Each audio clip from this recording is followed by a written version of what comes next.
বংশীয় প্রভাব দিয়ে দেশের মানুষের উপর অত্যাচার করা হয়, বংশীয় প্রভাব দিয়ে অবৈধভাবে ট্রেজার চালানো হয়। আমি দেখেছি। আমি হানজালা বেঁচে থাকতে ইনশাআল্লাহ বলে যাচ্ছি, রাতের বেলা 2:30 বাজে যদি আমি নদীর মধ্যে থাকি, ডেজার আমি ধরতে পারি, হুঁশিয়ার করে গেলাম। এক সাইড তো কাভার করে আসছি, আরেক সাইড ধরে নদীর ভিতরে ডুবানোর আগে ভালো হয়ে যায়, নাহলে আমার হাত থেকে এই দেশের একটা ডেজারও এখান থেকে যেতে পারবে না। একটা ডেজার আমার দেশের ক্ষতি হবে, আমার দেশের মাটির ক্ষতি হবে। এটা অন্তত আমি যতদিন এই আল্লাহ আমাকে দায়িত্ব রাখছে, আমি এটা হতে দিব না ইনশাআল্লাহ। ওয়াদা দিয়েছিলাম, অনেকগুলো ওয়াদা দিয়েছে, প্রতিশ্রুতি দিয়েছে। এই প্রতিশ্রুতিগুলো আমাদের দেশের মা বোনরা বিশ্বাস করেছে, আপনারা বিশ্বাস করেছেন, যুবকরা বিশ্বাস করেছে। আমার প্রতিশ্রুতি রক্ষা করতে গিয়ে আমার জীবনের ঝুঁকি আমার নিতে হচ্ছে, কারণ আল কারীম ইযা ওয়াদা ওয়াফা। মুমিন যখন ওয়াদা করে, মুমিন তার ওয়াদাকে রক্ষা করে। আমি প্রতিশ্রুতি দিয়েছিলাম যে আমি এমপি হওয়ার পরে এই দেশে মাদক ব্যবসা হবে না। এখন আমি এমপি হওয়ার পরও যদি এই দেশের মাদক ব্যবসা হয়, তাহলে আমার ওয়াদা কোথায় রাখলো? এজন্য প্রশাসনের যে হেল্প সহযোগিতা আমার থাকা দরকার, সেই মাদকের বিরুদ্ধে কিন্তু প্রশাসনের যতটুকু হেল্প পাওয়া দরকার সেটা কিন্তু আমি পাচ্ছি না। নিরস্ত্র ভাবে আমি আমার নিজের জীবনকে ঝুঁকির মধ্যে থেকে রাত্রে 2:30 বাজে আমার মাদকের অভিযান করতে হয়। আমি ওয়াদা দিয়েছিলাম, আমি এই দেশে এমপি হওয়ার পর অবৈধভাবে বালু উত্তোলন করে দেশের মানচিত্রকে নষ্ট করা হচ্ছে, গরিব মানুষের ফসল আদি নদীর ভিতরে তলিয়ে দেওয়া হচ্ছে। আমি ওয়াদা করেছি আমি এটা করব। আজ আমার ওয়াদা রক্ষা করতে গিয়ে আমার জীবনকে ঝুঁকির মধ্যে ফেলে রাত্র 2:30 বাজে নদীর মধ্যে আমার থেকে ডেজার ধরে ডেজার ডুবিয়ে দিতে হয়। প্রিয় ভাইরা আমার, তারপরেও এদেশের মানুষ যেন বলতে পারে যে না, আলেমরা যে ওয়াদা করে সারাতে, এই ওয়াদা রক্ষা করতে গিয়ে যদি আমাদের রাস্তায় জীবন দিয়ে দিতে হবে, আমরা হয়তো ওয়াদা রক্ষা করতে গিয়ে জীবন দিয়ে দিব, তারপরও আমাদের কথার থেকে 19 থেকে 19.5 আমরা হতে দিব না। এই জন্য ভাইরা আমার, এজন্য আমরা দরদ নিয়ে এসেছি, আমরা আপনার প্রাপ্য আপনাকে বুঝাতে এসেছি। আমরা দায়িত্ব নিয়েছি ভাই, আমরা দায়িত্ব নিয়ে দায়িত্ব বুঝতে হলে 6 মাস সময় লাগে, এখন 3 মাস শেষ হয়ে 4 মাসে রানিং। কোথায় কে কিভাবে আপনার এই চাল বিতরণ করছে, এলাকার ভিতরে সচিবরা থাকে, প্যানেল চেয়ারম্যানরা আছে, মেম্বাররা আছে, প্রত্যেকবার বছরের পর বছর 17 বছর 16 বছরের এক জিনজান আধিপত্য নিয়ে নিজের ভোট পাওয়ার জন্য নিজের বাবা খালু চাচাদেরকে কার্ড দিয়ে চাল দিয়ে, যে বেটা কোনোদিন পানিতে নামতে পারে না তাকে জাউলা কার্ড দেওয়া হয়, যে কোনোদিন ভাবে যার 2টা ছেলে ইটালিতে থাকে তাকে 10 কেজি চাল দেওয়া হয়, অথচ যার 10 কেজি চাল কেনার সামর্থ্য নাই সে আজও না খেয়ে পড়ে আছে। আমরা এমপি হয়েছি তাদের হক তাদেরকে বুঝিয়ে দেওয়ার জন্য।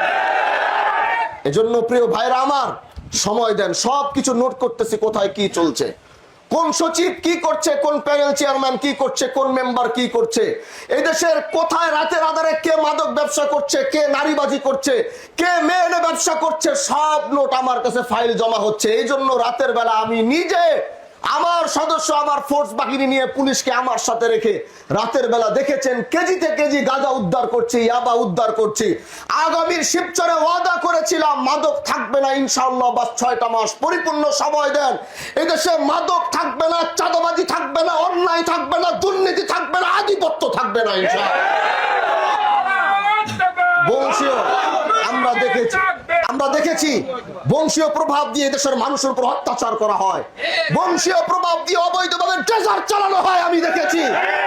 আমি হানজালা বেঁচে থাকতে ইনশাআল্লাহ বলে যাচ্ছি, রাতের বেলা 2:30 বাজে যদি আমি নদীর মধ্যে থাকি, ডেজার আমি ধরতে পারি, হুঁশিয়ার করে গেলাম। এক সাইড তো কাভার করে আসছি, আরেক সাইড ধরে নদীর ভিতরে ডুবানোর আগে ভালো হয়ে যায়, নাহলে আমার হাত থেকে এই দেশের একটা ডেজার এখান থেকে যেতে পারবে না।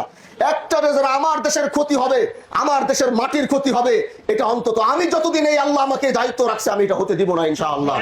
এজন্য খুব দ্রুত আসছি, ভয় পাবেন না, ভয়কে জয় করে উঠতে হবে। কিসের ভয় পান আপনি? আপনি ন্যায়ের পক্ষে কথা বলবেন, হকের পক্ষে কথা বলবেন, ইনসাফের আওয়াজ তুলবেন। সেটার জন্য যদি আপনার কেউ বিপদে পড়তে হয়, সর্বপ্রথম আপনার পিছনে যে ব্যক্তিটা থাকবে তার নাম থাকবে হানজালা ইনশাআল্লাহ। তাহলে ভয় আপনার কিসের? কেন তাদেরকে ভয় পান? বংশীয় প্রভাব দেখি আর কত অত্যাচার তারা এই দেশের মানুষের উপর করবে, কেন আপনারা সেই প্রশ্রয় দিচ্ছেন? 100টা মানুষ দাঁড়িয়ে অন্যায়ের বিরুদ্ধে দাঁড়িয়ে কথা বলেন, সর্বপ্রথম যদি আপনার সাথে কেউ দাঁড়িয়ে গলায় গলা মিলাবে সেটা আমি থাকবো ইনশাআল্লাহ। আধিপত্য আর বংশীয় প্রভাব ভেঙ্গে চুরমার করে দিয়ে এদেশের মানুষকে মুক্ত করতে হবে, এদেশের গরিবদেরকে মুক্ত করতে হবে, এদেশের সর্বস্তরের সর্বস্তরের গরিব দুঃখী মানুষদেরকে মুক্ত করে মুক্ত বাতাসে তাদেরকে কথা বলার সুযোগ করে দিতে হবে। এজন্য কাঁঠালবাড়ির মানুষ সেটা পারবেন তো ইনশাআল্লাহ? বলেন আপনারা সেটা পারবেন তো ইনশাআল্লাহ? এই দেশে যেদিন মাদকের অভিযান দিব, যেদিন ড্রেজারের অভিযান দিব, ওই দিন একটা ড্রেজার যেন পালিয়ে এখান থেকে যেতে না পারে সেটা সুনিশ্চিত করতে হবে। পারবেন তো ইনশাআল্লাহ? আল্লাহ যেন কবুল করে। যারা আজ হাজী শরীয়তুল্লাহ সমাজ কল্যাণ পরিষদের এখানে আপনার এই উদ্বোধন হবে, দোয়া করে। আরেকটা বিষয় হচ্ছে, আগামী কয়েকদিন পরে ইউনিয়ন পরিষদের ইলেকশন আসতেছে, তাই না? আসতেছে কিনা বলেন ভাই? আমি কথাটি গতকালকে কয়েকটা প্রোগ্রামে বলেছি, আপনারা আমাকে যেভাবে এমপি বানিয়েছেন, এই এলাকার প্রতিটা চেয়ারম্যান, 19টা ইউনিয়নের 19টা চেয়ারম্যানকে এইভাবেই চেয়ারম্যান বানাতে হবে। এই দেশে এমপি ইলেকশনের সময় এই দেশের মানুষ এবছর টাকা গ্রহণ করে নাই। এবছর মানুষের কাছে টাকা নিয়ে দেওয়া হয়েছে। অনেক অনেক ইউনিয়ন থেকে আমার কাছে রাতে খবর আসছে, হুজুর যেটি টাকা নিয়ে আসছে সবগুলার দৌড়ান দিস। প্রত্যেকটা ইউনিয়নের চেয়ারম্যান যারা হবে, কেউ আধিপত্য দেখিয়ে, ক্ষমতা দেখিয়ে, এবার আল্লাহ যদি আমাকে বাঁচায়, আমি বলেছি আমি ফেয়ার ইলেকশন দেব ইনশাআল্লাহ।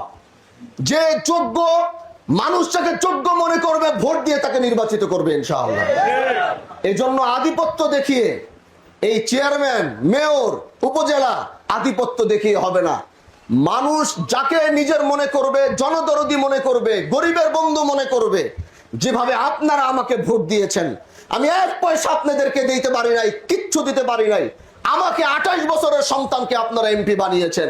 তার মানে আমার কাজ হচ্ছে এই 19টা ইউনিয়নের চেয়ারম্যান 19 জন সৎ হতে হবে, যারা গরিবের হক গরিবকে বুঝিয়ে দিতে পারবে।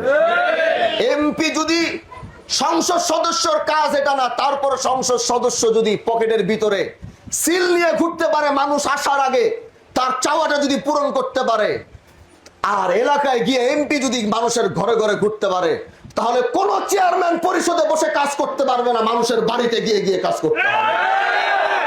যে টাকা নিয়ে ভোট কিনতে আসবে তাকে বাইদা রাইখা তারপরে সমাজের সামনে ওর চেহারাটা উন্মোচন করবেন, দেখো টাকা দিয়ে ভোট কিনতে আসছে।